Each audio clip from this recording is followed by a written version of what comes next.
We are live. 59. Who's that? That's a video we're gonna watch. Oh, good, it's muted.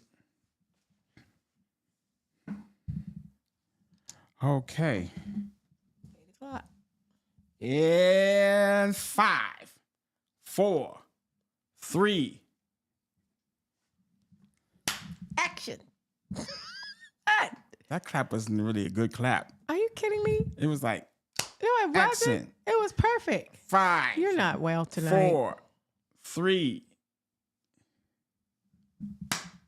Action. Welcome back. I'm Heath. I'm Bernie. And it's the Heath and Bernie show. Yeah.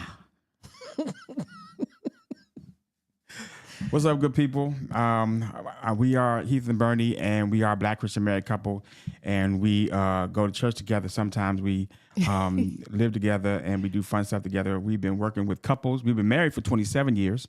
Sometimes we live together. Sometimes we live together. Did I say that? You did say that. Oh, we be living together. Where are you going? Because I'm not going nowhere. We've been married for 27 years. We've been working with couples as relationship consultants, coaches, or whatever for 25 years. And today we are talking about the World Wide West of relationship podcast, or as I said in the title, the Weird Wide Web of relationship podcast. Say that 5 times. I know. Weird Wide Web. I thought it sounded interesting, so I was like, I'm going to do that. So, we're going to talk about the relationship podcast that is popping right now on the internet. I mean, we got to talk about it. It's a whole lot. Oh, you mean the one? We used to do like discussion topics about relationships, news, stuff that happened in the news, in relationships. But hot topic. Yeah, hot topics. But that really wasn't our lane. We didn't feel comfortable doing that. Plus, we had too much of our own. I'm not supposed to have this here. We have too much of our own. Yeah, we have too much of our own content and information that we want to share with you all people. So we were like, this is wasting time and it's not really a good use of time. But because the relationships space is so filled with so many different people saying so many different things. And so many people want to be in one. Yeah. It's a lot. Yeah, it is a lot. But there's so many people saying so many different things and crazy things and some good stuff. That this latest podcast that is upended the world, the nation, is now seems to be in turmoil. And so we wanted to talk about that, as well as talk about some other relationship podcasts that we think are doing a good job, or relationship shows that are doing a good job in representing the culture of relationships. And then we'll give you all some of our tips about what it is that we think you should look for in a relationship podcast or a relationship show that's actually beneficial. And then I don't know, we be talking long sometimes. Hopefully, I know, Keith, we got to stop talking for an hour. That's too long. Hopefully, we will be able to review one of the Dear Future Wifey, the last episode we saw with the oh my God, yeah. Oh, yeah. I did good because I didn't watch it when you watched it. Oh, so the Dear Future Wifey episode was women. Everybody in the world saw the one where that a woman was sitting on the couch and her wig slid off, and that said, just went rival. Oh my God! Oh my gosh, Nick, that was hilarious. Every time you think about it, that's almost funny. So, but she went ahead and got married. Her whole content was about, I wish I was in a relationship. I wish I had a man. Before it was. She's a comedian and she did a lot of skits, but she did a lot of comedic skits about being single and about what it's like because she's a virgin. I think she's like 34, 34, 35, and she's a virgin. So her content was like, yeah, I wish I had a man, blah, blah, She's blah. She's like that the African one that's a comedian. That's a virgin. Yvonne Orji. Yvonne Orji. Orji, yeah. But she went ahead and got married. And she told the story on Dear Future Wifey. And there's a segment in there that I saw that I was like, ooh, this is really good, because it actually taught me about something about how men pursue relationships, and how men are trying to get in relationships, even though it seems like there's so many single women out there that are doing that they can pick from, but then they're just struggling to try to get in a relationship. So he said something that I was like, ooh, that's a good point that he made. But then they said something that I was like, oh, but they missed this point right here. And this is the reason why it's a struggle for them. So hopefully we can get into that. We're going to get to it. We are, okay. Yes, because. All right. So let's jump into it. Anybody chat? Nope, nobody. But if you are in the chat, if you are watching, just drop a hello in the chat so we can just say hi to you. Hey. And then, of course, if you find this content very refreshing and entertaining or interesting, please like and subscribe. You want to go get a tissue? No, I don't feel like moving. Well, I'm not going to get it for you. You in a better spot. But Okay, never mind. You're going to be sniffing in the microphone all day. Where is the tissue, though? We don't have no tissue. Is it down here? They don't have any down here. You got a napkin or a paper towel. Okay, you get a napkin from right there on the table. Sorry, y'all. Excuse me. It's cold, so I don't know. My nose is running. Sorry, y'all.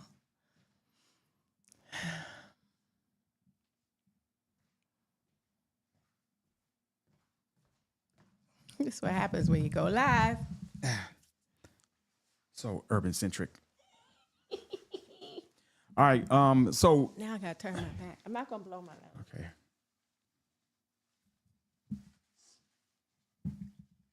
Why are you stopping? Talk. So many people looking at me. Why are you turned back like I'm getting? What the heck? You're supposed to keep talking. Why are you turned like I'm getting ready to throw something your way? Put the camera on you. You had the camera on me? No, I didn't. Oh my gosh. Anyway. So before we jump into this, I want to give an update to some of the things that we have talked about previously. So this weekend, we had to move my dad. Woo-hoo. We had to move my dad to a new apartment unit. So he was, it was a smaller unit. So we had to get rid of a lot of stuff, and we had to move a lot of stuff. You would think that living in a 1-bedroom apartment, he wouldn't have a lot of stuff, but Pop's got a lot of stuff. Yeah, he had a lot of stuff he's getting rid of, clothes and stuff. Yeah, so we did that move. Had to get a rental truck. Shout out to my friends who helped me move, 3 fellas. Thank y'all. They came by in the morning and helped me move. We had a whole color-coded system. The green goes down to the new unit. The yellow gets going to the truck to be donated. Yeah. The red goes out to the trash. And then the blue comes home with us. Yeah. So we had a good system that we did. Because we set the system up the Friday before they came. We went down over Dad's house Friday. Yeah. And organized everything and actually moved some stuff downstairs. Yeah, so that worked out well. And then we, an update. I told you all about my dad's treatment and stuff. So he got some good news from the doctors that the treatment was progressing well. We go to the doctors on Friday to get an update about what actually is going on and what the next steps will be. So that's good. So those of you all who have been thinking and praying about my dad with us, thank you for that. We really, really appreciate that, because it's a very serious situation they got going on. So thank you for that. What's going on, Craig? So I mentioned in I think the second episode that we did this year that we wanted to do like a marriage ministry, and we thought about doing a premarital counseling ministry or premarital counseling for people this year. But because of all of our busy schedule, we didn't know if we actually would be able to do it. But I wanted to throw out a poll to you all to see if which one would you rather? And this is my thought. This is my thinking. The marriage ministry will be something that we create that's going to be online, and we do in-person events as well. The marriage ministry will be focused on trying to take couples who are already married and help them build some community and some solid training and skills for their marriage as they move forward, and how to solve problems, how to deal with conflict, that kind of stuff, and how to make their marriage better. The premarital ministry is a preparatory class for where they are now, to try to take them from where they are to the next step toward marriage. So thinking about starting the marriage ministry, you just start that and then you just move on from there. And then you grab the premarital people after the fact. Or do we start with the premarital people, build them up and then move them into marriage and then build the marriage ministry from them and then move forward? What are your thoughts, Bernie? You know who I like. I think we should start with the premarital people who are new and want to learn and looking for to learn and figure out if they want to be in a relationship, if they don't, if they want to get married, if they, people who are really neophytes and don't have like a clue and want to learn stuff. That's. I mean, I don't know. It could go either way, but if I had my rathers, I think starting a marriage ministry, I think they're both a lot of work. Yep. Either way, it's not. It's gonna be. I don't know. That's. We could play it by ear. We are playing it by ear. This is the ear. Well, how about we just put a poll out and see what the need is, and if more people need the premarital boot camp things, then we'll do that. If more people are already married and want to do things, mainly have fun, right? Because if you need some serious counseling or something like that, where you might need medication and things. Well, I say medication though. I'm just because that's how serious I'm saying. I mean, because sometimes you might need more than what we offer in a marriage ministry. I mean, not to say that what we offer isn't good. I mean, it's really good, the things that we have done over the 25 years, but sometimes people need a little bit more. Yeah. I really want to focus on the community aspect of the marriage ministry portion that believes specific things that should be going on in a marriage and how you help facilitate those things to happen on a continual basis, and then the community around those attributes that are positive in marriage. That's what I really want to focus on in the marriage ministry. So maybe we could do, well. You about to say both? Yeah, only because. You know we can't do both. I know. But, well. What? Yeah, I don't know. I don't know how that would work. Because something might. We'll put a poll out there. Yeah. And we'll think about it and then see what y'all got to say. Let us know in the comments, and I'll put a poll out there in the community chat to see what you all think. Now, maybe people, do they need more information? Like, what would that look like? Would it be a cohort, like for premarital or for the marriage ministry? Or yeah, it would be a cohort based for the premarital, meaning that we would start with a group and then we would move forward with, and that no one else would be able to join that group, and then we'd move forward, and then later we'd pick up another group of premarital. Gotcha. But for the marriage ministry, there would be like a pilot group, and the same for the premarital. But the marriage would be a pilot group that we're going to start with. Just a few, maybe 10 couples at the most, and then build community from that point, and then grow from there. And I've already detailed what it is that we're going to do and how to start it, but I haven't documented it and put it out there yet. So let us know what you think about that. And then the last update is, y'all, I work for the federal government. That's my day job. Oh my gosh. And it is going crazy. Up in the government. And y'all know I retired from the government. So, I mean, that means nothing. I mean, it's so crazy. Yeah. They could mess with retirement people. Who knows? Y'all pray for us because the government situation is going crazy. It's like every day it's a new twist and turn. Have friends and coworkers that are being placed on leave, administrative leave, and some people who they're going to lose or they're threatening to lose. We just got notification today that they're taking our whole division and moving it into another division. And so when you get there, you're under new management, and there might be a duplicity of jobs. So we don't know what's going on, but I am steadfast and stalwart. Yes. On who I serve. Huh? And who takes care of us. Right. I serve a kingdom. I ain't worried about no president. No, we are part of another kingdom anyway. I am an ambassador here. I'm representing God's kingdom on earth. and gives certain promises to people who he has set in place to do certain things, and who, go ahead, finish, and who rely on him and trust him for everything in life. And I'm not looking at the future. I'm looking at what he's done. Come on now. I'm walking backwards, like Pastor Page said. Was that last Sunday? Yeah. Last Sunday, I'm walking backwards because I'm watching and looking and seeing what he's done in the past, so I know he can do it again, which he has always taken care of us, and he'll continue to take care of us regardless of what's going on. The message that Paige preached last week in this world was about how the Hebrew time, how our conventional time we look is very linear, that you're looking straight ahead toward the future and the past is behind you. But he said the Hebrew time, that they looked at it from a different perspective.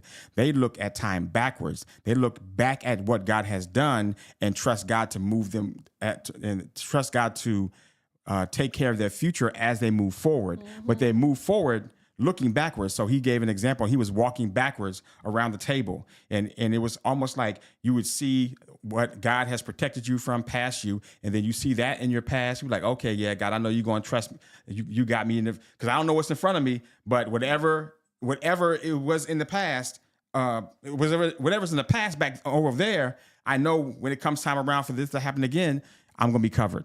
And so that really blessed us, and especially for where we're going. That's what we holding on to, because we have no idea what's going to happen. I was looking at my meeting calendar today, and everything was cool until after lunch, and then I got a meeting, and then your whole office is moving. Wow. Okay. All right. So y'all pray for that. So let's get to this topic. So tonight's conversation. I don't know if y'all are familiar with this. If you're not, there's a podcast, which I'll say, yeah, it's a podcast. Let me put this over here so I can see it. There's a podcast called Tonight's Conversation, and they are a group of men and women who have come together to discuss relationship topics. The person that's in charge of that, let me share my screen. Is this different shows? I mean, of that podcast? These not all the people that's on it. I'm gonna explain. Okay, sorry. So the person that's in charge of that is a man named Ace Metaphor. Let me get a better picture of this. That's why I had my.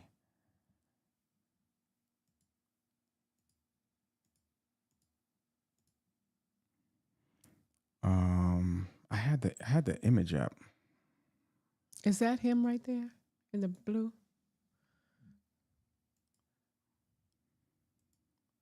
Okay, here we go. What image?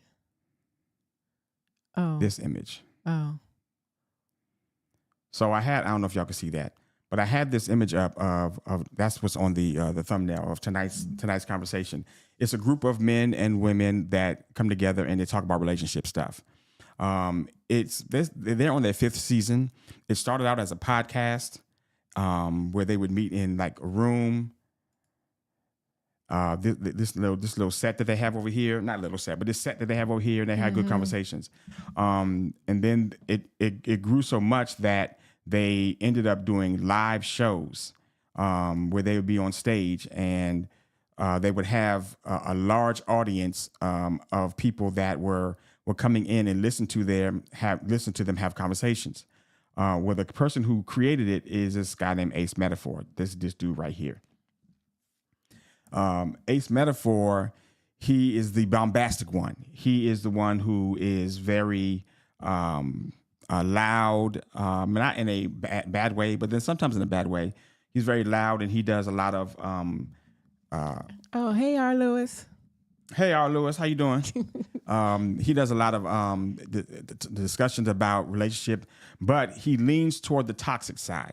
He leans toward he's single. He's been divorced, I've heard. Oh, I didn't know that. Yeah. He's and he leans toward the toxic side.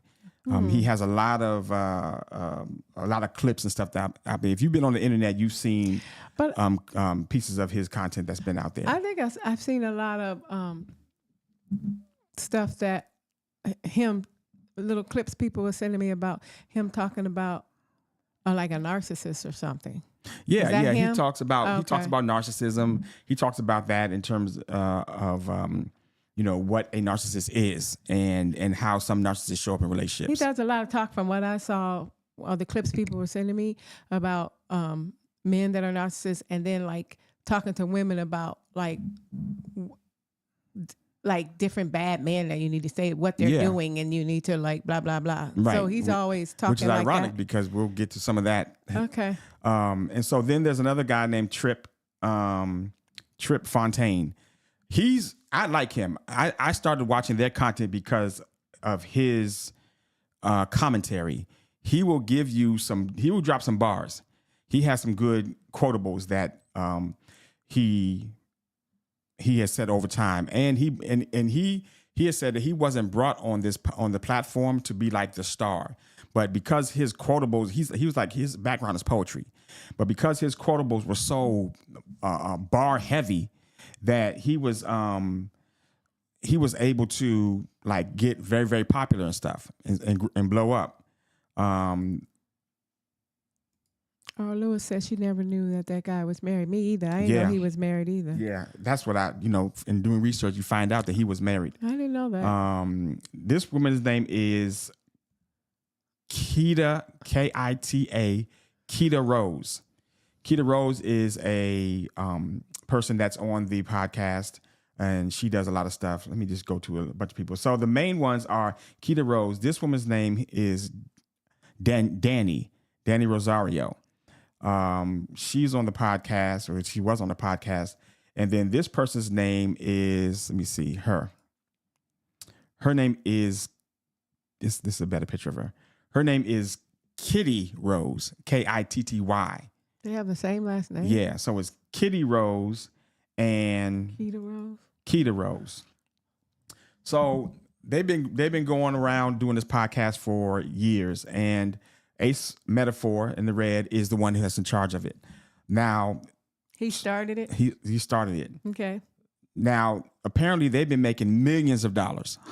Really? Millions of dollars on this tour, and they also have a card game, like a relationship question card game that Ace Metaphor started. That actually that's how he made his. I don't know if that's how he made his millions, but he's been making millions off of that and the show. They've been touring the whole country and selling out arenas with all these people. Wow. And so what's happening is now people are like, okay, my contract with this podcast is up. It's time for me to re-up to get another contract. And so there's been a lot of discussion about, okay, because I've been doing this for 5 years and I've blown up personally, my cachet has blown up personally. It's time for me to negotiate a higher contract. And so what is being said is that Ace Metaphor is like, no, you're not worth all that. And so it's always money that breaks people up. It is. And so what's happening is they added Dr. Cheyenne Bryant to the... She's a part of the podcast now. She's a part of the podcast now. She does the other one with Willie Moore Jr. She does that too. But she's been part of the podcast now. She just joined recently. And so what is being said is that Ace Metaphor will bring in new talent to compete against the old talent and use them against each other. So, for example, this woman, Danny, her right here, she apparently somebody came in and kicked her out, and Ace Metaphor was kind of like manipulating the strings to like pull at to try to get Danny to leave because he wanted somebody else better in, and he was like saying mean and bad stuff to her. So long story short, they all started beefing. And then Kita Rose, she's like, first of all, I am a manic. No, what is she? I am bipolar. That's what she is. She's bipolar. That's what she said? That's what she said. She's bipolar. And because she was feeling like she was being played by Ace Metaphor because he said he was going to give her $500,000. And then she would be done with her contract. He was going to buy her out. But then he was messing around and wasn't giving her money. And then he was taking too long. And so she was going back over and over and over and over again for weeks and weeks or days and days and days and got pissed off and decided that she's had enough. So she went live and she started airing out the dirty laundry about what's going on behind the scenes.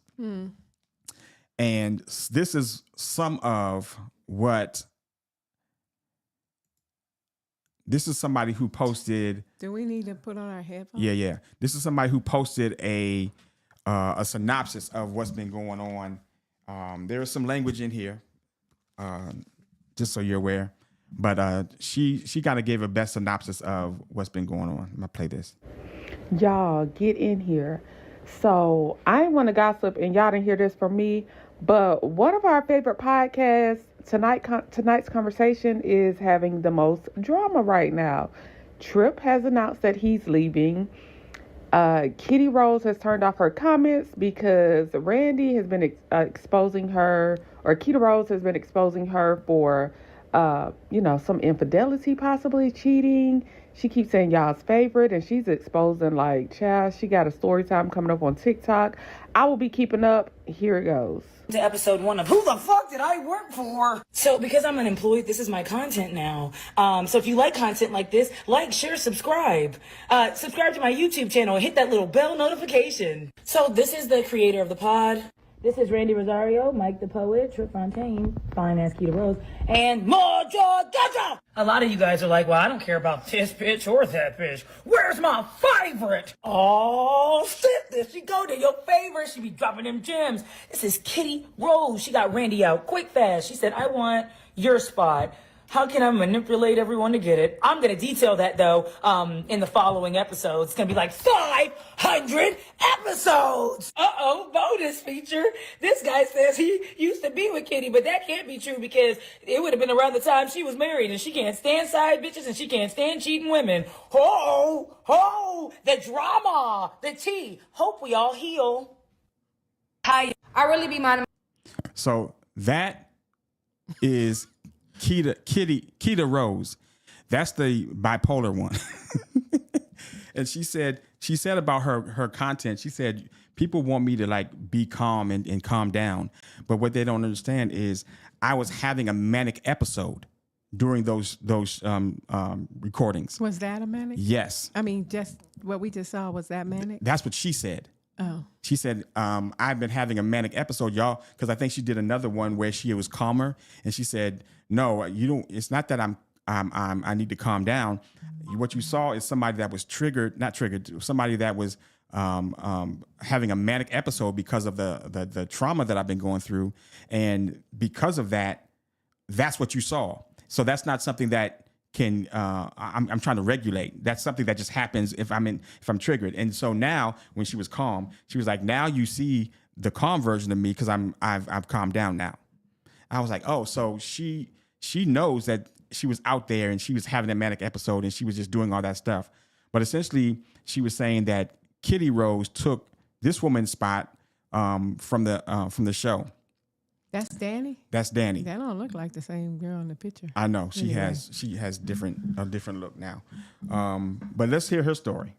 My business, then here comes grown men trying to disrupt what I got going on. My own recordings, my mental health, my peace. It's a lot that I want to speak on right now, but I can't because my lawyer said, hey baby, let's hit them where it hurts. I know that's right. Don't let that depression be in vain. So all that to say this, the only tour you're going to see me on for real this fall and this winter and moving forward, period, is this one right here.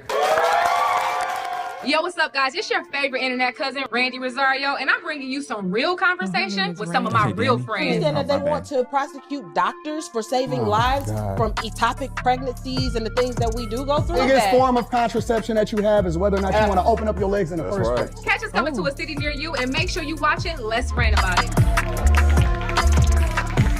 Randy, not Right. I'm sorry. I got a lot more to say, and I will as soon as I can. But Atlanta, I'll see y'all November 2nd. Well, she got a whole wedding ring on her right hand. She may be married. But it's So- on the right. It should be on the left. Because when you do a face with your phone, it turns Oh, everything it's turned backwards. okay. Yeah, I was so- confused. Randy, so Keita, Kitty is the one that took Randy's spot, and so Ace Metaphor was like maneuvering things around so that she would be able to compete against her, and then eventually kick Randy out, and then bring Kitty in. This is too much drama. It is a lot of drama. I'm surprised you, because you don't like. I mean, it's a lot of details for you to keep straight, and I don't know the story, so I'm just looking at you like, okay, because it's a lot of mess. It is a lot. So this is Trip Fontaine. This is the guy who I like. He be having some bars, and he's real chill.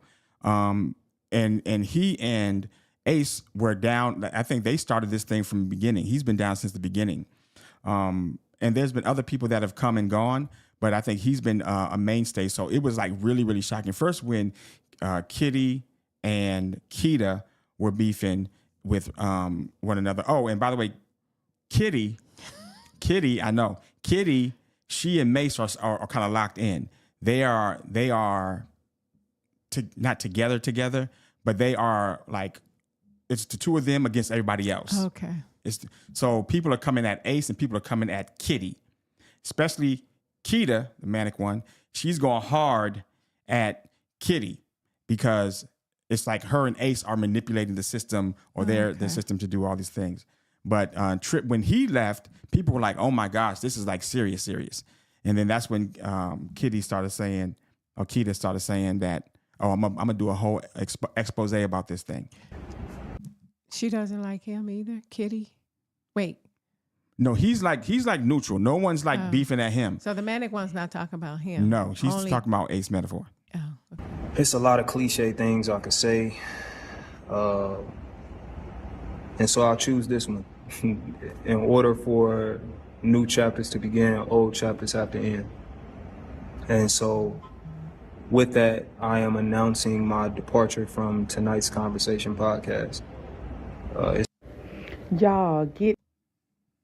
So that is a synopsis of what has been going on in this podcast. So there's a whole lot more details that I left out, but that's not the important part that I want to focus on. Okay. What's the important part? The important part is a lot of mess and drama.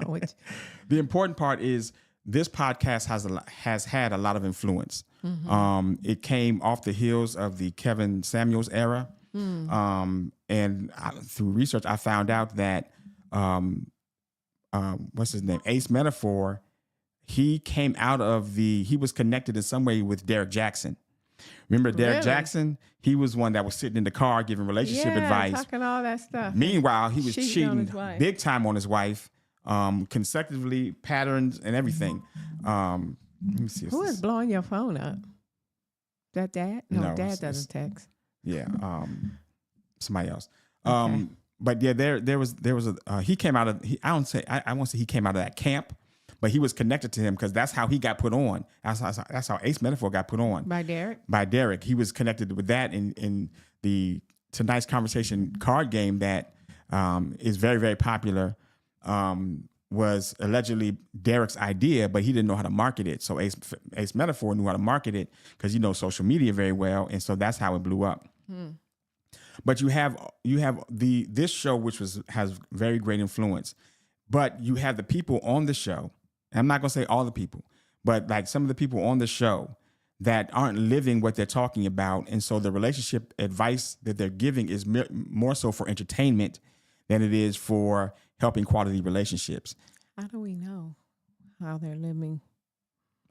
That's the thing. So when you are watching a podcast and you have people on there that's giving you good content and good conversation, and it's interesting, it's bombastic, it's engaging. They're talking about very provocative topics. It's a show, right? Yeah, it's a show. Mm-hmm. When you need to look for like who are the people that are giving this advice.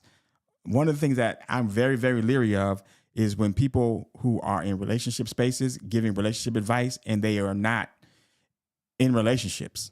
They're just they're single. Now, I have to caveat that because there are some therapists that are single that do provide marriage counseling. There are some therapists that may not have had gone through all the things that in a relationship that you go through. However, they've been trained how to deal with certain measures of conflict. But when you have entertainers on creating shows that are very bombastic and very entertaining, then you need to look at like, okay, who are the people that I'm taking this advice from? Because I mean, think about Kevin Samuels. I could not stand him. Could not stand him. Horrible. Did several podcasts about him, and glad he's not doing the content that he's doing anymore. I'm not saying I'm glad he's dead, but I'm glad he's not doing that content anymore, because he was giving advice to women, and you are a single man, divorced, with a absentee father, talking about high valued man and what women want from you, and what they're not going to get because of how they look. That's crazy. You can't just keep talking like crazy like that. I feel sorry for the women who felt the need to call in and actually get that advice. That's where we need to start with that, with them thinking that, oh, let me call and ask this guy. I feel sorry for them. Like, what self-worth, self-esteem, something is wrong that you felt like you needed to call. I saw this one episode. It wasn't with Kevin Samuels. It was because I know they saw with how he do people. Our Lewis is Mr. Ace, a relationship expert. No, he's not a relationship expert. He's a content creator. He has expertise in creating content about relationships. Yeah, but he's not a relationship expert. He doesn't. No, he's not.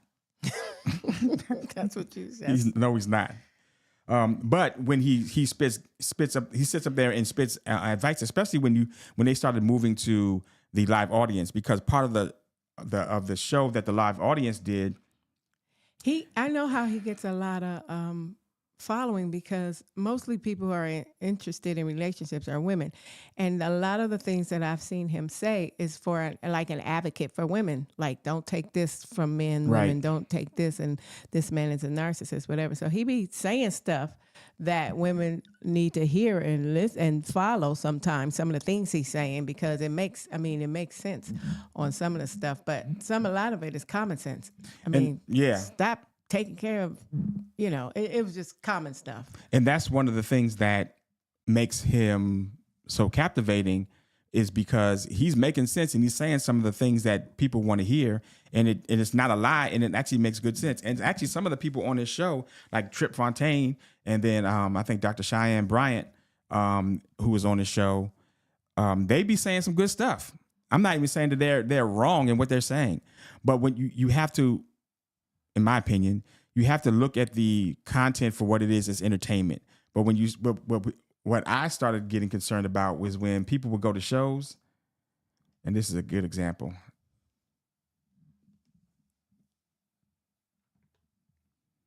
I wonder if I could bring this up without going to the page itself.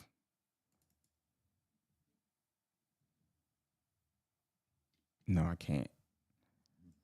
But this picture right here, it shows a whole audience, a room full of people. I was trying to find a better Probably picture. Mostly women. A room full of people. It was men and women in there. Here's another one. Where, I mean, this is, look at that. Look That's a lot of people. A room full of people, and they're coming for this show, and they sit on the panel, and people talk about, and people come up with cards, and they ask questions, and then the panel will answer the question, and them questions be serious. Them questions be serious. I saw one where a woman who had just who were separated with her husband saw her husband there with another woman. Oh my God, Jesus, Lord. Ooh, I feel like Robin.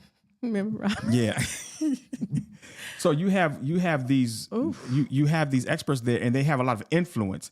And that to me is when you start to move into the space where you have a lot of influence in people's lives and people's actual families and and what they should do or what you recommend for them to do. And it gets kind of scary.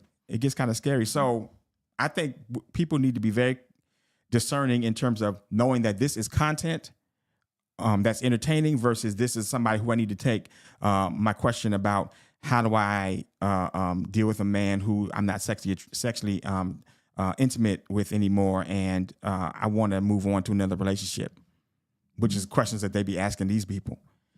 I'm like, wow. Your thoughts, Bernie? About what? About what you just said? Are you kidding me? They be asking that. Yeah, Arlo said, yes, I agree, especially when he was solo on his platform. Yeah, he was solo on his platform? That's why I've never seen him. Like when you told me who he was, I've seen him just by himself doing, not on a platform, but like just different little reels people were sending, mainly somebody who's dealing with a narcissist, send me a whole bunch of stuff about him. And he would be saying these things mainly about women. Now, stuff he was saying makes sense, but it's like common sense. You don't keep paying for taking care of a man if he's not, laying up. It's just common it's just stuff So it was like, okay. And some of the things that Keita was sharing about their like behind the scenes stuff is that he wasn't living any of that stuff. He was he's doing a Derek Jackson. All the narcissist stuff that he was talking about. Oh no, that was him. He was controlling it. That's what she alleges. The manic person was saying. That's what she alleges that he was doing. Well, maybe she's and based on her experience with him, it sounded like it was some kind of narcissistic stuff in that situation she had with him. She talked all about that, the narcissism that he has toward her and others, and how he was just cold and mean unnecessarily to people that allegedly that's what she said, that she was that he did not need to. He could have fostered a more inviting work environment, but he didn't. And when they started talking about money, he was like, I don't really want to pay people the money that they are due, or money or more money, even though you're making millions. It's like you don't want to pay people. But that's what happens. That happens in singing groups. That's what happened with Tony. I mean, that's what happens with all these groups. They make it big, and then money. It's a lot of money, and then there's a problem. Yeah. So there's some things that I think that if you are looking for a podcast, a relationship podcast that you can get some information from that's helpful to you, there's some things that I think that you should look out for. And one of those, first I say one of the things I want to say is there are not all bad podcasts out there that talk about relationships. Like the one that we did last time, which is Pop the Balloon. Oh yeah. I really like their platform. I think that they're doing great things with in the relationship space. I think they are adding intentionality into or back into the relationship, the dating culture. Yeah. With the focus on being intentional about trying to find love, especially when the whole high value man era was going and the red pill era was going, which was some straight garbage. They're bringing some intentionality back to that. They're not. You could tell that they're not putting on a show. They really want people to actually meet and have some kind of connection and maybe something come from it. They really want that to happen. Because when I was watching the catch up, the husband BM was like, he was talking to it was a reunion, and he's like, because the people were saying, yeah, we all hang out and stuff, whatever. He's like, are y'all really coming here to find love, or are y'all just coming to find friends and be hanging out? He was getting irritated. He's like, wait a minute, we ain't doing this show for y'all just to find friends and be hanging out afterwards. So they really want people to find a connection and stuff. And they have a huge platform. They're I think they're like 850,000 subscribers. Yeah, they have a huge platform. And I like the way they're diversifying their content. They have the Pop the Balloon, then they have the blind date one, and then they have the one like the dating game where you sit down and ask questions to the people that you just saw last night for the first time. I'd never seen it before. Yeah, I didn't know what that was. I was like, this is a different kind of platform, but they are really intentional or really want people to connect. And that's not necessarily a dating podcast, but it's a dating show online that I think is encouraging to watch. It's aspirational. It kind of puts you in there. Oh yeah, I hope I find a relationship like that for those of you all who are I've seen people get engaged on there. I think they're still, I don't know if they made it jump the broom yet, but on a catch-up show, this one guy asked the girl to marry him. So I was like, and they were shocked too, the host of the show. That's great. So here are the things that I think you should look out for if you are looking for a. Are we gonna mention any other ones? Yeah. Well, hardly initiated. Okay. They do a lot of. They bring a lot of people on there. Then they have good conversations about relationships, and they bring all kinds of people like. Yeah. Real, They have a variety of folks that they bring. Yeah, variety. As they have good conversation on there, but they don't portray themselves as relationship experts. No. Which is authentic. No. It's like, I'm trying to learn from y'all. Yeah, they're teach constantly me. learning. But I feel like they might be roommates. down the road. Because how much you got to learn? I mean, it's like that whole other, I don't want to say. I think so. I think they've been in relationships while they've been on. Oh, have they? Yeah, I think I've heard somebody say that they were in a relationship or they were dating. Oh, good. Which is I'm happy for them. Going to get to the point that I want to bring up with Dear Future Wifey, which is another podcast that I think is a good one to watch. That's another one we liked in spite of what y'all think. Right. Although he be anyway. You just have to know. Oh, you have to know what you're looking for. So if you're looking for a podcast that is sharing, I would say sharing relationship advice, including ours. I'm not separating ourselves like we are above them, because we're not. We're just one of the many. That's why it's the weird wide web of relationship podcasts. But if you are looking for a podcast, look for one that has, I got 5 things. Self-improvement is at the heart of it. Mm-hmm. There is a focus on self-improvement, not more so focus on the relationship, because when you focus on relationships, that's when you move into the entertainment arena, where the conflict that's brooding between the couples in the relationship, and you can talk about who's right and who's wrong. Whenever you do that, you can have a great discussion, a robust discussion about who's right and who's wrong. But if you're focusing on improvement, it implies that you are standing in a position of deficit, and you need to get help or an additional resource to get you to the place where you ideally want to be. And that is a healthy approach to discussing relationships, because you're looking at it as like, okay, I'm not perfect, so how can I improve? So self-improvement should be at the helm of it. It could be entertaining too, but let it be some self-improvement in there. I think Hardy Initiated does a really good job of that. Yeah. And I think their wifey does too, with some things. Some things, yeah. If you're a Christian, I think there should be some kind of godly foundation, or spiritual foundation. There should be something in that. It doesn't have to be like you gotta, pray with your spouse or your girlfriend or boyfriend 3 times a day or whatever, like Daniel. Stuff like that. But there should be a recognition of that there's something higher than you or something bigger and better than you in this world that the both of you need to be aspiring to. That way you stay honest with your approach and your limitations about who you are and the capacities that you have. Because you could think that, oh, I'm the man up in here or I'm the woman up in here. When you have a understanding that there's a God that's bigger than you, you kind of temper that down. Hopefully. The Taylors Center, their podcast around God, I can't remember their name. Tabitha and Ken. Yeah, Ken and Tabitha Taylor, they have a good relationship podcast where God is the center. Yeah, that's true. Yeah. Mm-hmm. Number 3, they're living what they teach. They're living what they teach. That's plain and simple. That's one of the issues that Keita was talking about with Ace, that he wasn't living what he's teaching. He was actually doing the things that are wrong with Derek Jackson. How do we know that? Only way we found out about Derek Jackson is, how did we find that out? It just came out? He finally confessed. Oh. He finally confessed out of conviction. Really? Mm-hmm. Was his wife getting ready to tell or something?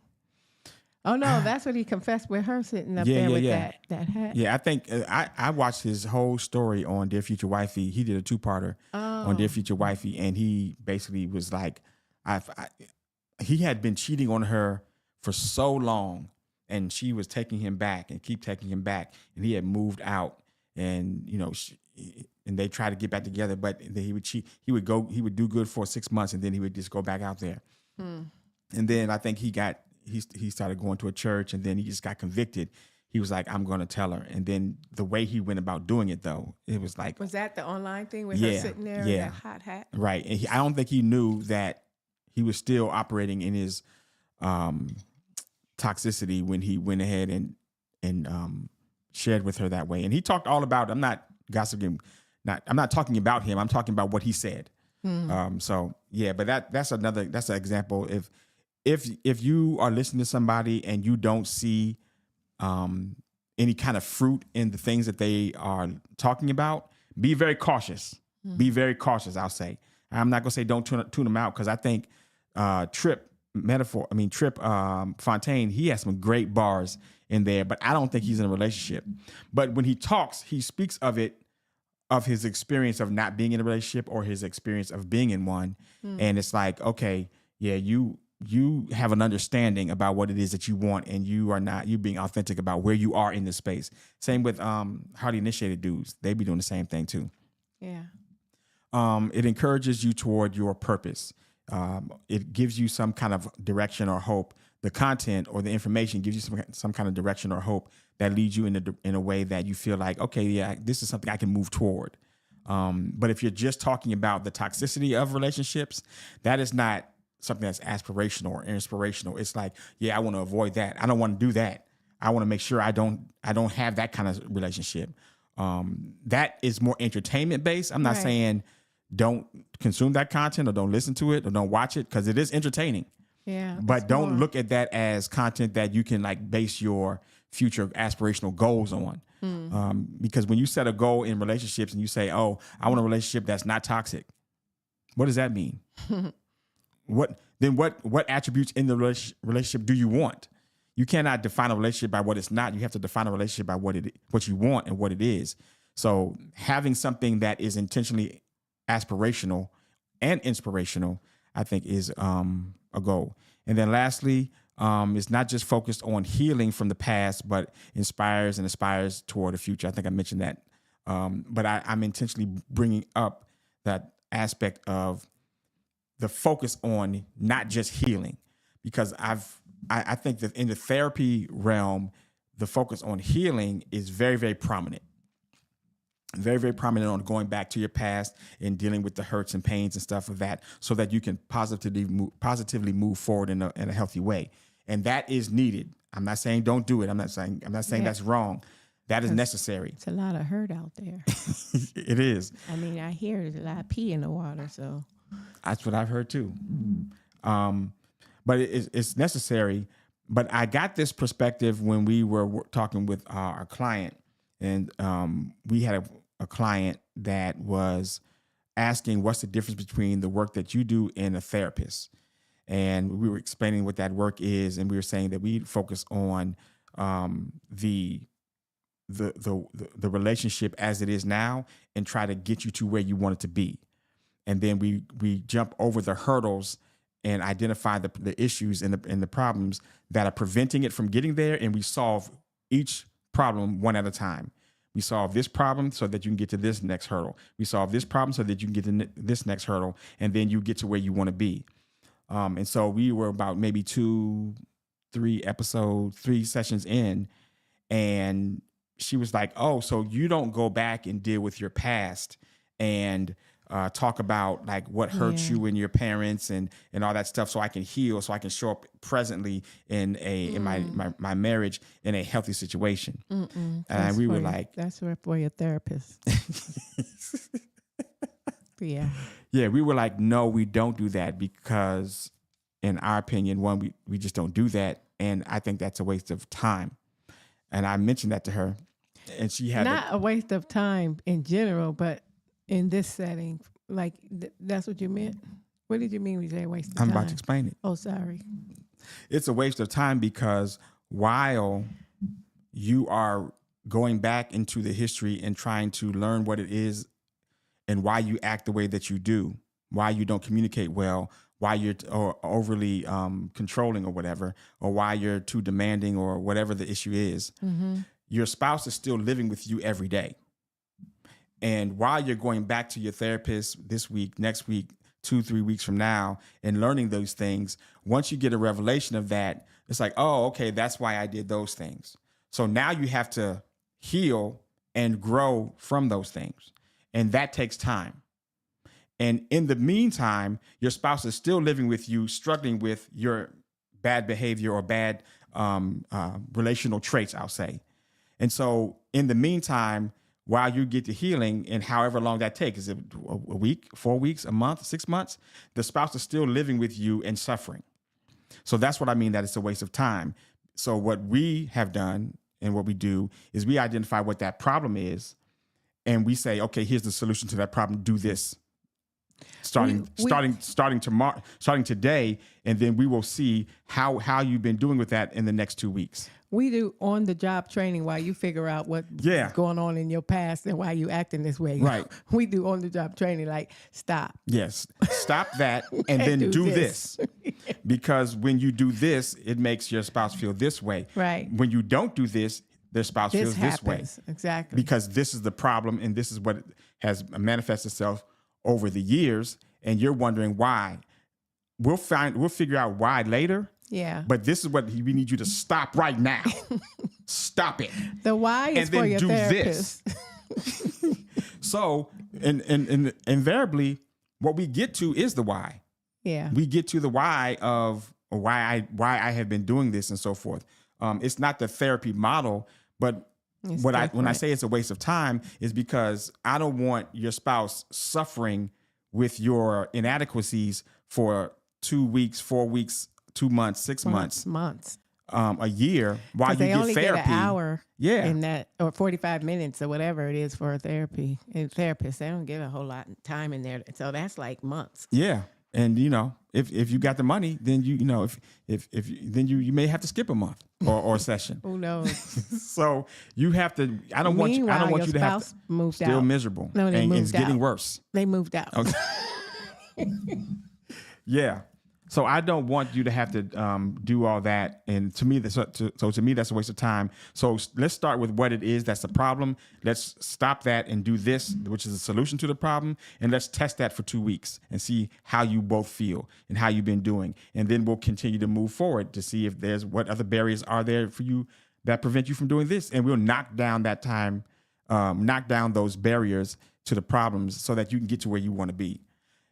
And then we can go back and figure out, okay, this is why you were doing that. Because why you were doing it doesn't help your spouse. And usually that process is the same process for each barrier.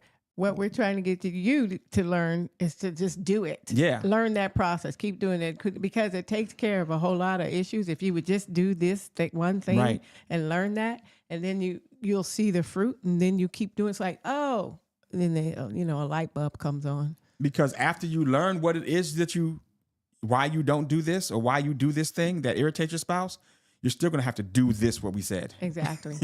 You're still going to have to do it. You'll just understand why you need to do it and why you haven't done it yet. Yeah.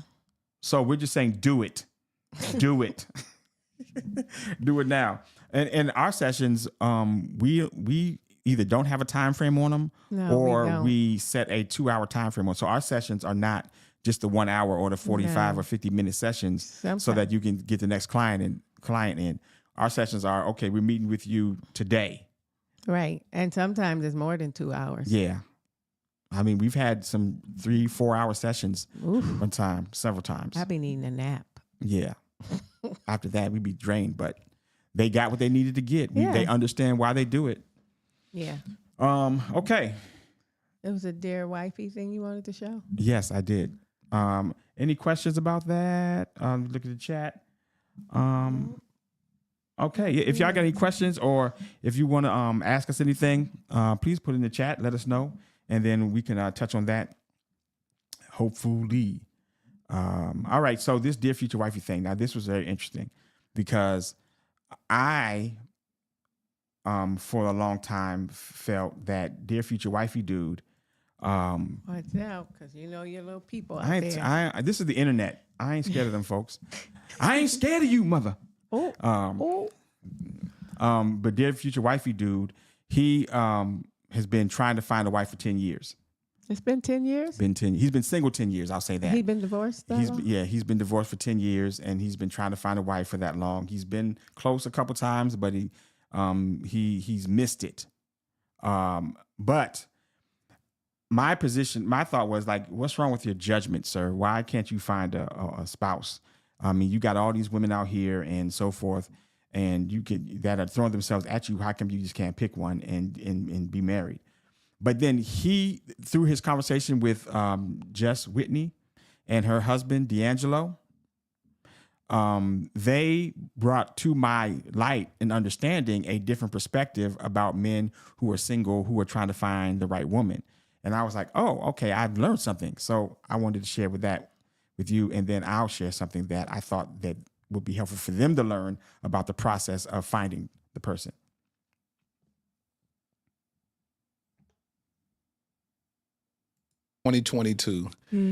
I recorded that moment on December the 31st of 2022. I released that moment January the 3rd of 2023 as my first episode in 2023. And here you are in that same moment. Your fate was different. Give language so women can hear it and men can feel that they've been heard with what you felt in that moment. I mean, first of all, I'm just going to say, man, when men want to be married too. We are hoping, we're hopeful, just like women are. You know, it's not just a woman thing. But it's hard out here. Yes. It is. Hard out here. And it's hard for men because you can be out here and you can feel like you're doing all the right things. You're doing everything. You're giving up, you're sacrificing, you're doing all these things. And for it to not be enough, it's like, what am I doing wrong? You know what I mean? Like, how do we make this work? Like, you know, she's perfect. She's perfect. How do I make it work with someone? You know, if I can't make it work with the person who's perfect. He held it back. Like, granted, she's not perfect, but you understand. She's For perfect you. for me. For you. Exactly. She's perfect for me. So it's like, man, so it was just very difficult. But in those moments, all you can do is you can trust God. You got to be like, God, I've been faithful. I've done what you've asked me to do. I've been consistent. I've done the work, and I'm here now. I'm trusting you like I always have. And if this is not supposed to be, I'm going to trust you still. But man, like, come on, My heart. you know? Yeah. Did you know that men carry that level of weight when it comes to marriage and relationships, Whitney? You know, I didn't. Until my nephew was born. Because he has a desire for marriage. Your nephew? Yes, he's 13, but he wants a family. And so I learned a lot through him because he's a boy growing up and he don't have no reason to be short through text, but he's just a little man. And I've learned a lot. But then when I met D, he said he had a desire since he was young to be married. And so that's been his mindset, his whole dating life, which I feel like it's some men out there, but I don't know how many are wearing that on their chest, you know? So the backstory is when he slid in her DMs real strong. I mean, I give him credit because he slid real strong in the DMs on a long play. He was like, yeah, I'm just trying to get to know you. Just want to introduce myself, blah, blah, blah. She's like, I'm not interested. Curved him. He came back again. I joined her. She had like a paid subscription membership on Instagram. He joined the Instagram, $5 a month, just to be like, hey, to chat with her. Kept talking to her. Got a chance to know her. She would chat back, you know, just shot again. Hey, just interested in you. If you're not interested in me, that's fine. You know, I wanted a chance to get to know you, blah, blah, blah. Curbed, nothing. Came back again. I think they had more conversation because he was a part of her chat, a part of her community. And then he was like, well, I'm coming to, she's from Nashville. I'm coming to Nashville for some business. And can we get together if it's possible? No big deal if it's not. And so she was like, well, let me try. And so she decided to like go ahead and give him a try. And they decided to go play pickleball. That was their first meetup. Because I think they were talking about doing some business together. And then afterwards they went to lunch and then that was like their business meeting. So it wasn't a date. But she thought he was, because in his pictures, she didn't think he was attractive. And so, but when she saw him, she was like, oh, it's a little different than your picture's showing me, sir. So they started talking, and he was real slow, moved real slow, wasn't pressed. She said that in this interview, she said that she did not feel, you know how I'm asking women, you know how when you are in around a man and you feel like some kind of a sexual tension, like he's trying to sexualize the situation by talking about how good you look or whatever. He wasn't doing any of that. He made her feel very, very comfortable and non-objectified. So he ended up going back to meet her, and then they started talking more.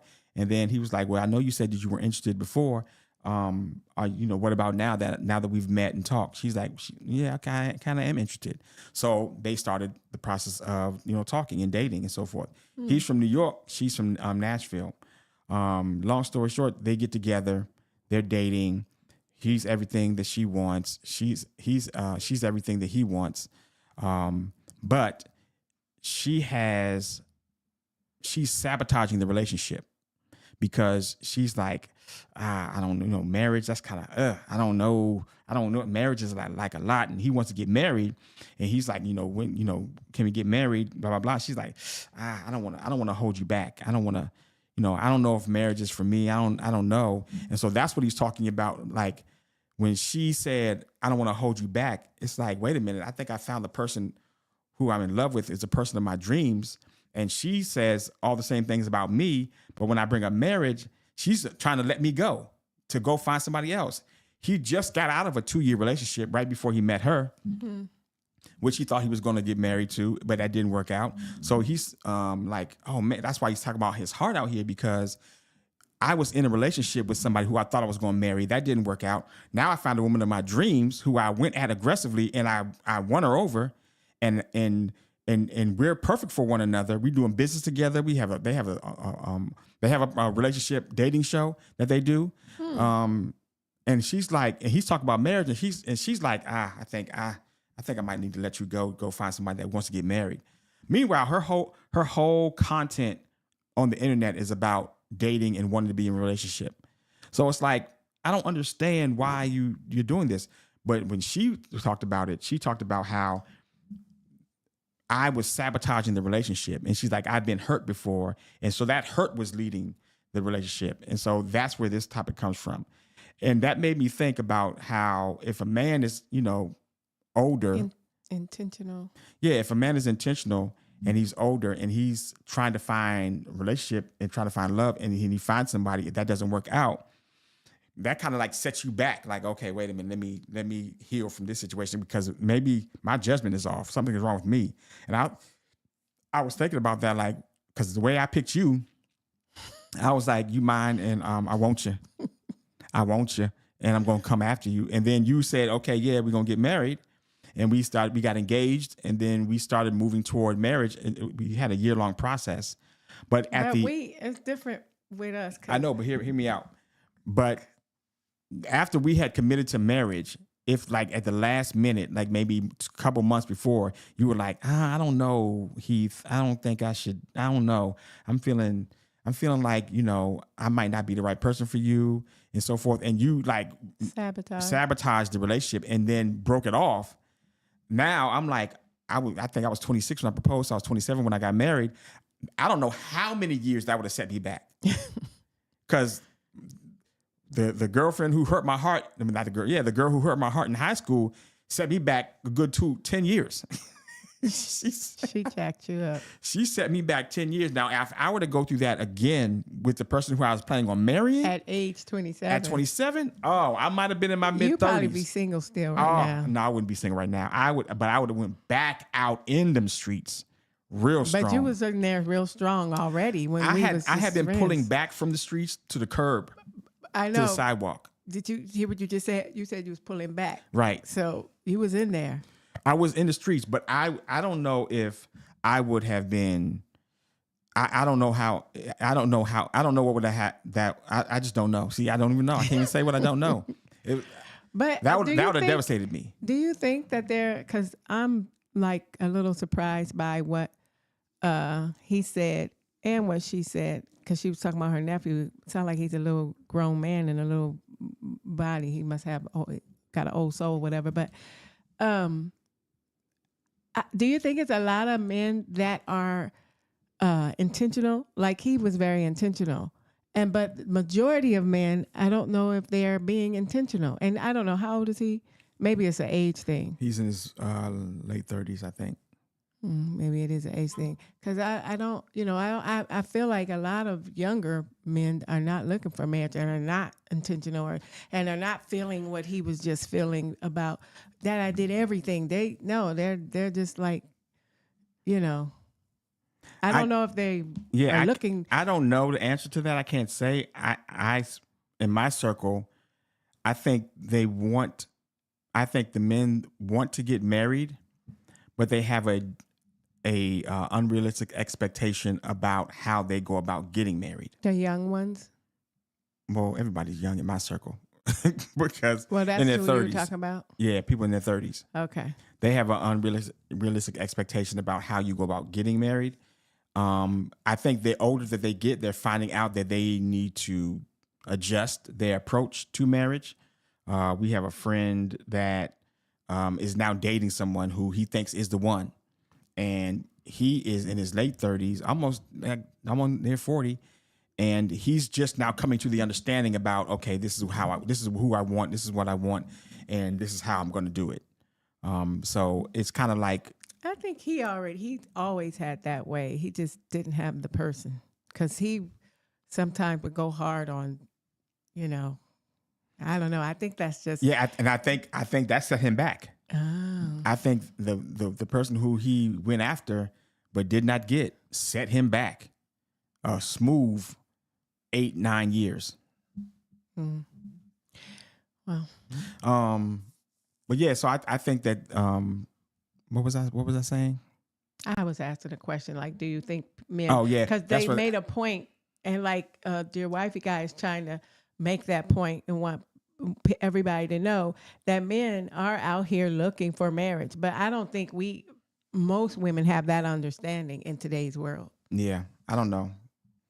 Maybe the young lady is not used to the kind of man he is. That is true. That's what she said. Yeah, that is true. She was not used to the kind of dude that, and she'll talk about it in a second. She's not used to the kind of dude that he was. She's not used to seeing that quality and caliber of man. And so she's used to. She's probably doing like I was doing, like waiting for you. Yeah. Waiting for him to say psych. Yeah. But you say psych first. Exactly. So here's the next part I want to get to. It's only a couple minutes. Part? Okay. Yeah. That I think they made Dear Future Wifey dude made a very, very good point that I want to address. Okay. And we get out. Well, God said He promised me some things. He promised me things that are related to my marriage. You're the fulfillment of that, for real. Like down to your wife is going to be a part of your ministry. Like we're doing a dating project together. I'm like, come on. Yes. You know what I mean? Wild. And see, people be thinking that men don't commit because they have all these options. Yes, there are men that's like that. Yeah. But there's a lot of men, especially kingdom-minded men, are literally in seek of their purpose partner. Absolutely. And we give it our all when we're in a relationship, but we have no control over the outcome of it, which puts us in a very vulnerable state.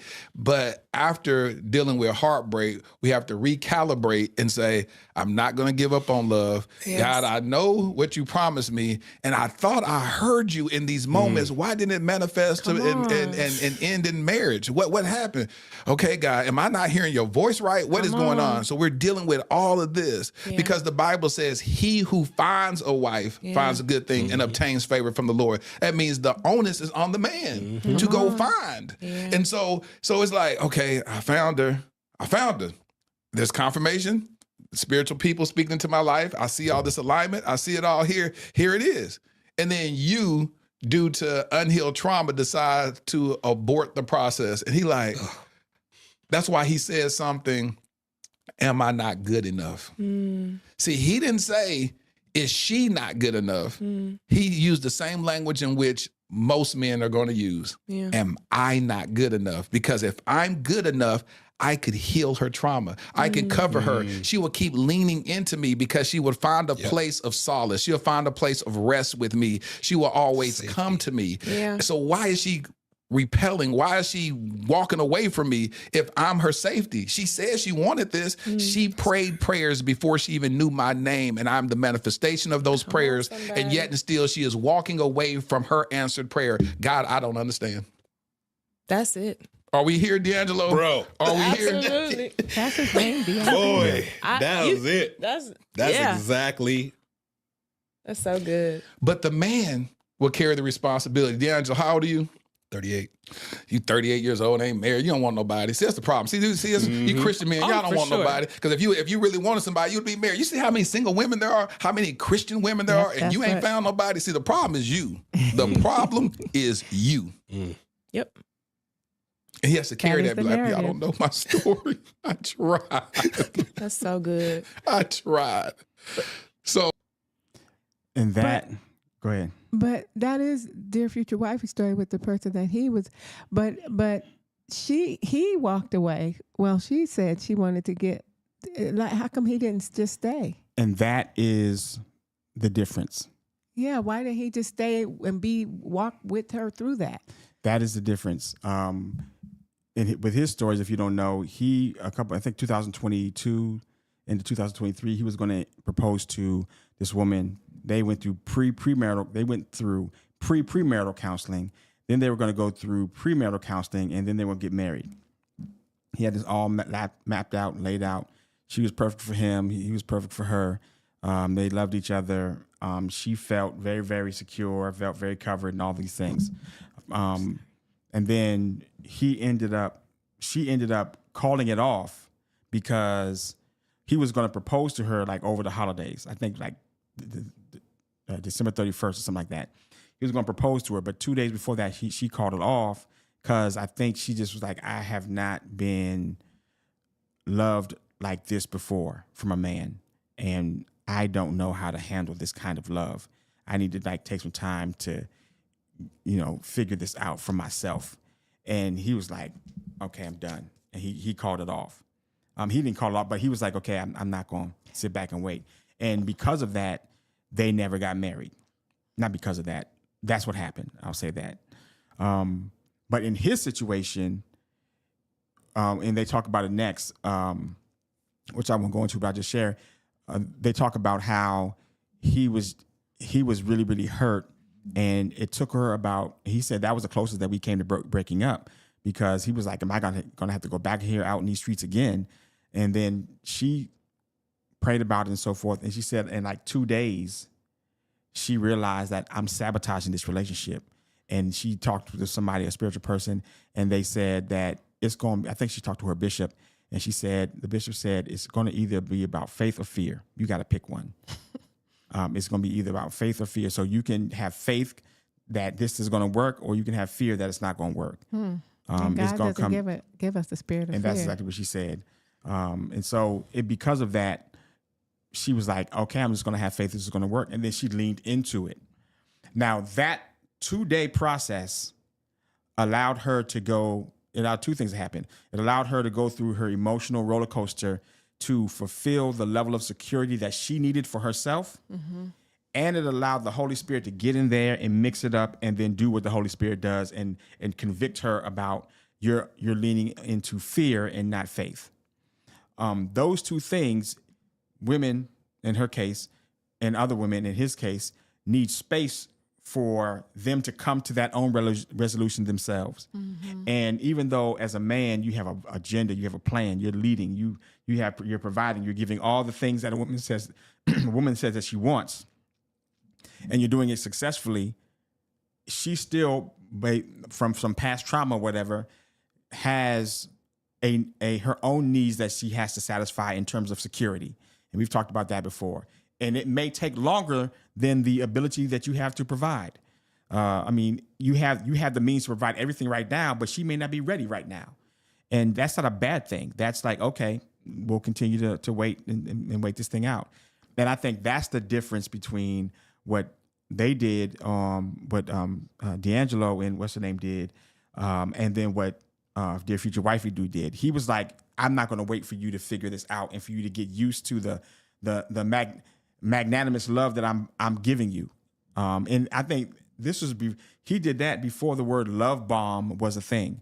Have you heard of love bomb? I don't know what that is. Okay. Thanks, Lewis. He did that before love bomb. Love bomb is when you explode, like bomb somebody with a bunch of love. Like, I'm showing you this. I'm giving you gifts. I'm giving you time. I'm doing all this stuff so much that it's like, okay, I'm overwhelmed. I need you to just chill. Hold on. Calm down. And then the person gets mad because you are putting some brakes on that love bomb, and then they end up like, okay, I'm out, I'm done. Or they end up love bombing you, and then they're like, you know what? I'm not feeling this no more. I'm not feeling the vibe. And then they just dip. It's like, wait a minute, hold on. You did all this stuff to get me and you love bombed me, and now you're just out. Oh, that person. Oh. Yeah. So the love bomb factor is it may not be in the example in this case, but what's the underlying need behind that is time for me to process through my own emotions and time for me to process this whole situation and the risk that's involved in me giving wholeheartedly to this relationship and what I be risking in that regard, especially if you've been hurt before, if you've had some past traumas. It's a lot of risk that you are giving into, and you don't know if this is going to be this love bomb or this magnitude of love or this magnitude of man that she has. You don't know if this is going to be the thing that pulls the rug out from underneath you that you can't come back from. Yeah, that's interesting. That I wish I could have been a fly on the wall to understand why the dear wifey guy did not like. I don't know what was said or why he didn't like wait with the girl as she went through whatever. Because it wasn't like she was saying, I don't want to be with you. She just said, I need to work some stuff out. Yeah, she needed to work some stuff out by herself. So that meant like he couldn't like be in the background, like still be her friend. And he talked about that on the Dr. Jamal Bryant. That's what I was going to say, podcast. because Dr. Jamal Bryant almost did the same thing. He said, I almost lost the best thing that the Lord was sending him, because he was doing the same thing. Like, well, he was doing something different. He was doing something different. He was doing the bare. Can I do the bare minimum to keep you? That's what he was doing. And she was like, not going for that. She's like, okay, block. He's calling Africa to get her number. He's sending emails about with HR on there talking about, can you call me? It was funny. Anyway, but I don't know. I just think it's sad that he didn't like wait, and maybe, it'd be a different story by now, but maybe it wasn't meant to be. But so if a guy is trying to pursue a woman, and he said something early in there about, we do all these things, but we have no control over what the final outcome is going to be. Right. I was like, ding, ding, ding, ding, ding. I was like, that's not true. Oh, is this the point you wanted to make? No, the point I made the point I wanted to make. Oh, you already. But when I heard that again, I was like, wait a minute, you do have control over that. You do have control, because a man, it's like saying you're pursuing a woman, but you have no control over the pace of the relationship.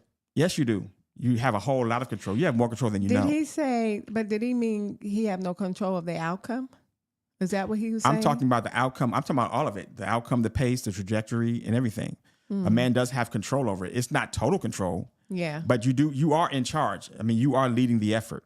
And so, and if I were talking to a group of men and telling them how you can control the dynamic of the relationship in a positive way, I would say you have to understand what her needs are and satisfy them. My back is hurting. Sorry. Thought you didn't need a pillow, did you? I didn't. That's why I got my pillow. But it's been a while now. We don't went past our hour, but go ahead. That's okay. You will understand what the needs are, and then you'll satisfy them. Not in a placating way, like I'm just going to give you everything you need, but the needs for security that she has, the needs for time and space for her to figure out what her emotions are, and you understand what those are, and be like, okay, you need some space. Go ahead, I'll let you get some space, and not weaponize that against her, or not hold that against her for not being at the same pace and time frame that you are. Because the main need that a woman needs to work through is that you're not my past. You're not what I went through before. That's a lot of the stuff that you're going through. Even if you are not acting like the past, we don't believe you. Right. and it's because that's the security. Right. And because you didn't believe me for 3 years. I didn't. And you just proved me wrong, because you kept being yourself, and it turned out I walked into the fear. But I walked into the fear waiting for it to all fall apart, and it just be like, psych, I was kidding about this whole thing. That's what I was waiting for, but it never happened. It's 27 years. Yeah. And so I understand from that example alone. I understand how a woman has risks that she's assessing in being with a man that is supposed to be doing that is proposing this kind of life that they are going to have. Because go ahead. I was going to say, because just like y'all, I mean, everybody's been hurt in a certain way. Because there was one time when we believed it, like wide-eyed open. We had no reason to think that this isn't true until it wasn't. Exactly. Until it wasn't true. And then that's when all the walls come up and it's like, yeah, okay. And that in the past hurt, the past trauma is a real thing. That's when risk comes into the equation, and you start to look at, what am I risking if I give over my heart and give fully of myself this much? That's when it gets scary. And when you do that, when you're in that situation, you want to move cautiously. And when you start seeing patterns, and that's the thing that people, that's the thing that gets people to pause even more. When you start seeing patterns that you've seen before, then you're like, oh, wait a minute. Wait a minute. I talk about it in my book, His Leadership, Her Trust, about how your intuition, what your intuition is. People think it's a sixth sense. It is to some degree, but it is your subconscious recognition of a pattern that you've experienced in the past. That's why you cannot give language to it, because it's in your subconscious. It's not in your conscious brain, because once it moves to your conscious brain, then you can start to describe it. You be like, something ain't right. Something don't feel right. Something don't feel right. That's it. Something don't feel right. Feel right. Because you subconsciously are seeing patterns that you've seen before, or you're recognizing words or language or tones that you've heard before, and you start to see that, and you're like, and the feelings that you had associated with those tones are feelings that you feel. And it's like, what's going on? I know a pattern that I've learned. But this is in relationships with anybody. It doesn't have to be husband, wife, girlfriend, boyfriend, just anybody, friend, boss, whoever. When something, for me, when people are talking something and it doesn't make sense, stuff that normally should make sense or whatever, they're lying. It's a lie. I mean, literally, because, I've seen some really bad liars. And so it's like when stuff is just the normal common sense stuff that 1 + 1 = 2. And when somebody's talking and they're doing the 1 + 1 and when they're talking it's equaling 6, it's like, you're lying. Because then when it don't make sense, it's like, and that's what your body and your emotions recognize. Your bodies and your feelings recognize the danger before your mind can articulate and think about what it is. You can feel it. In that space in between there, that's the sixth sense. That's the intuition. And when people become very, very good at understanding and discerning what that intuition means at that moment, that's when they can we're like, you're lying. You're like, oh yeah, I've seen it. I don't care what it is. I don't have all the facts, but you're lying. You feel, And then that's what people move. So when women have these relationships, and they're in these relationships, and they feel a need for, let me just wait a little bit longer. It's their emotions telling them, there's something in here that is causing me to maybe be cautious. And in her case, in the sabotage case, it's like, there's nothing here that's indicating that this is bad. Why not? Right. What's really going on? That's what I was feeling. And that's the sabotage aspect. And that's when you need to deal with yourself. It's not anything that they're doing. It's like, okay, you really about to mess and that's us. very true, because I did the opposite of her. I had all those feelings, but I walked forward anyway. With me? Yeah, like remember Psych? Oh, you had all her feelings. Her feelings. Okay. Yes. I thought you meant feelings of sabotage. No. I had all her feelings, but I still walked. I didn't say, maybe you should go find somebody. I was walking forward and waiting for you to say psych. But while we were married, I was still having those feelings, and I had to like you said, the person got to work on themselves, whatever. So I had to constantly work on myself and think about undo all those feelings. And really, you just kept being yourself and proved me wrong. And that just helps. Like, oh, okay, so I guess this is real and not a joke, and not going to say psych. No, I'm not.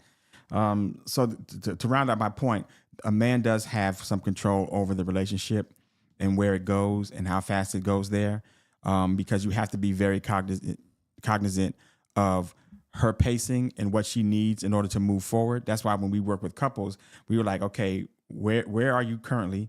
Where do you want to go? And then what's stopping you from getting there? And then let's break down that barrier and get that out the way. And then let's break down this next barrier. And then let's break down this next barrier. Because what's stopping you from getting there may be sabotage. It may be your own fear. It may be your own, you may see patterns that I know with one client, they keep seeing patterns over and over and over again. My Lord and I'm my like, God, yeah, that's what that means. It's the same pattern. Yeah. So this was my perspective on the Dear Future Wifey podcast. Oh, I thought you were going to say all the different podcasts that we were talking, or your notes about what to look for. Yes. Well, yeah, look for those things too. And then look for those things, and then the perspective that I had here, definitely take that into consideration. If this information was beneficial to you, please go ahead and like this episode, and then subscribe to our and share and subscribe to our channel, would you please? I think we're done. We did past. We did an hour and a half, 30 minutes, which is what we normally do. We could have left out all that stuff at the beginning. No, that's a catch up. That's what people with those drama people. That was a lot of drama. It was a lot of drama. Oh no, I thought you were talking about the tonight's conversation stuff. Yeah, that whole story. That was a lot. Well, the point was made that be careful the kind of content that you watch. If you're watching entertainment, then watch entertainment. But don't be going to these people who ain't about that life, asking them how you gonna save your relationship or get a new one. Okay. All right. Thank you all. We see y'all in the next one. Bye. Bye.